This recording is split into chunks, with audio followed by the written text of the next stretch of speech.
TPN ODL पक्षरु सड़क सुरक्षा सप्ताह पालित।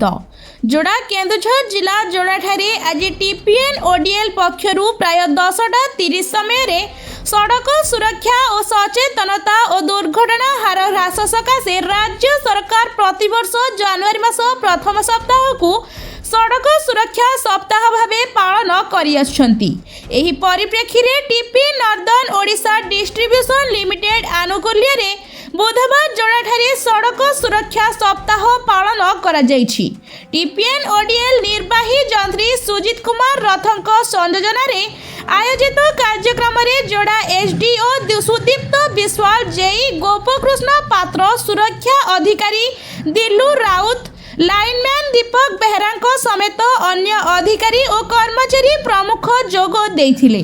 जोड़ा टीपीएन ओडीएल कार्यालय परिसर सड़क सुरक्षा सचेतनता संबंधी प्लेकार्ड धरी स्लोगान नहीं नगर परिक्रमा करथिले। परे जोड़ा एनएसी गेट छक तारिणी छक ब्लॉक छक और थाना निकट सचेतनता शोभायात्रा जनसाधारण को सचेतन करा जायथिला।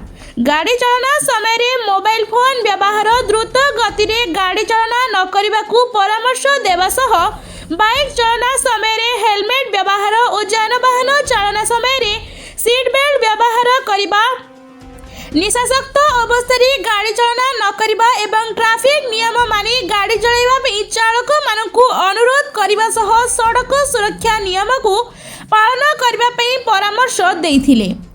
जोड़ारू रमेश चंद्र महापात्र रिपोर्ट संघर्ष टीवी।